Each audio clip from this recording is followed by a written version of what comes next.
আর সংবিধান নিয়ে আমাদের বন্ধুরা অনেকে না বুঝে অনেক ধরনের অপকথা বলছেন।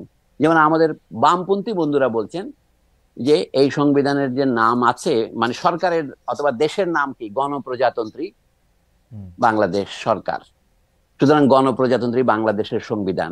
তারা গণপ্রজাতন্ত্রীর কথাটা পছন্দ করছেন না। হুম, এখানে আনিসুজ্জামান সাহেবরা যারা বাংলায় লিখেছেন তারা এখানে একটা ঐতিহাসিক ভাবে একটা আমি পক্ষপাতিত্বের পরিচয় দিয়েছিলেন, সেটিকে গণপ্রজাতন্ত্রকে তারা এক শব্দ বানাইছে, জার্মানের মতো এবং সংস্কৃতের মতো। হুম, কিন্তু বাংলা ভাষাতে জার্মান এবং সংস্কৃত থেকে মুক্ত হয়েছে, হুম, গণ এবং প্রজাতন্ত্রী যে দুটো আলাদা শব্দ সেটা তারা করেননি।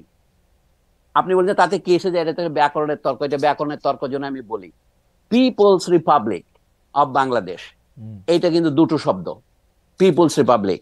তো বাংলাদেশে গণ এবং প্রজাতন্ত্র আলাদা করলে অসুবিধা কি? হুম, অসুবিধা নেই, এইটাই হলো বাংলা ভাষার নিয়ম। সংস্কৃতে হলে গণপ্রজাতন্ত্রী হবে। আনিসুজ্জামানদের বায়াস ছিল সংস্কৃতের প্রতি। হুম, আনিসুজ্জামান বাংলা ভাষার যে ক্ষতিটা করেছেন এটা হচ্ছে তার একটা প্রমাণ। হুম, গণ প্রজাতন্ত্রীকে দু শব্দ না করে এক করেছেন। এখন আপনাকে বলি, অনেকে বলে যে আমাদের এটা প্রজাতন্ত্রী রাখলেই তো হয়, গণ দরকারটা কি, সেটাই হুম, বলি। চীন বলে একটা দেশ আছে, হুম, এটার নাম পিপলস রিপাবলিক অফ চায়না। আমি হুম, চীনা ভাষা জানি না, ইংরেজিতে বলছি। এটা আমরা গণপ্রজাতন্ত্রী চীন বলতে কোনো আপত্তি করেছে কেউ? হুম, বাংলা ভাষা কেউ করে নাই। কিন্তু চীনারা কিভাবে লিখবে, গণপ্রজাতন্ত্রকে দু শব্দ লিখবে না এক শব্দ লিখবে? হুম, আমি ওকে দু শব্দ লেখাটাই নিয়ম, ওরা দু শব্দই লেখা হয়। আপনি সব চীনা ভাষণ হুম, দেখেন, বাংলা চীনারা যে অনুবাদ করে। কিন্তু এটা হলো কেন, গণ কেন আসলো? তাইওয়ান, যেটা তথাকথিত জাতীয়তাবাদী চীন নামে পরিচিত ছিল, সেটার নাম কি রিপাবলিক অফ চায়না। হুম, ওটা চীন প্রজাতন্ত্র।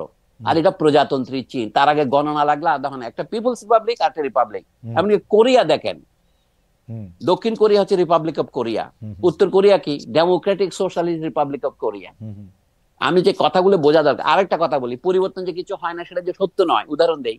বাংলাদেশ শব্দটা হুম, 1971-এ সর্বত্র, আমি তখন 12-13 বছরের যুবক, হুম, কিশোর বলতে পারেন। হুম, আমার কিন্তু তখন আক্কেল বুদ্ধি হয়েছে, পৃথিবীতে আমি সব ফলো করেছি। হুম, আমাদের পতাকার মধ্যে বাংলাদেশ তৎকালীন পূর্ব পাকিস্তানের ম্যাপটা ছিল সূর্যের মাঝখানে। হুম, এটা স্বাধীনতার পর তুলে দেওয়া হয়েছে, তুলে দিয়ে ভালোই করেছি আমরা।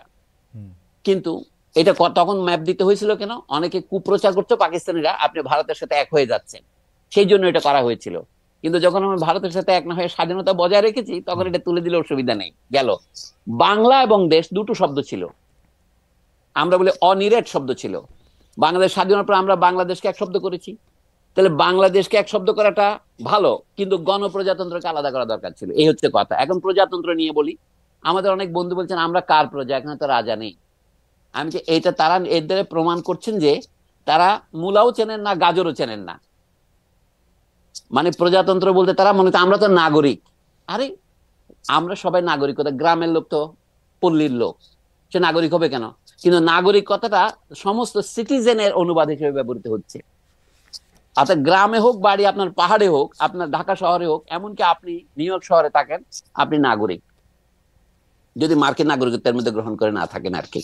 তো কথা হচ্ছে, এই আমরা নাগরিক বলতে যেমন একটা ব্যবহার করি রূপক আকারে, প্রজা কথাটাও রূপক আকারে। কিন্তু আমাদের বন্ধুরা যারা রূপক বুঝেন না, এরা আবার বামপন্থী, এটা নিয়ে তারা আবার প্রবন্ধ লেখেন। এটা আমি বহুদিন আগে প্রতিবাদ করেছি। প্রজা শব্দের অর্থ হচ্ছে সাবজেক্ট। সাবজেক্ট মানে জমিদারের প্রজা নয়, এটা হচ্ছে হুম, আইনের প্রজা।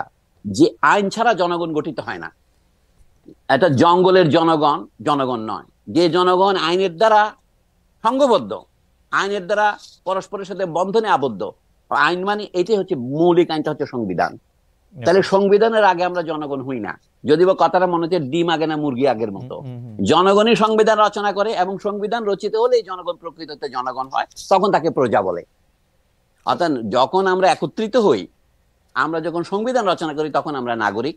কিন্তু সংবিধান রচনা করার পরে আমরা আইনের হাতে নিজেকে সমর্থ করি, আমরা ব্যক্তি হিসেবে তখন আমরা প্রজা, ব্যক্তি হিসেবে প্রজা, কিন্তু সামগ্রিকভাবে আমরা নাগরিক। এই যে শব্দ দুটোর যে পার্থক্য, এইটার জন্য সংবিধান বদলাইতে হবে এটা আমি মনে করি না।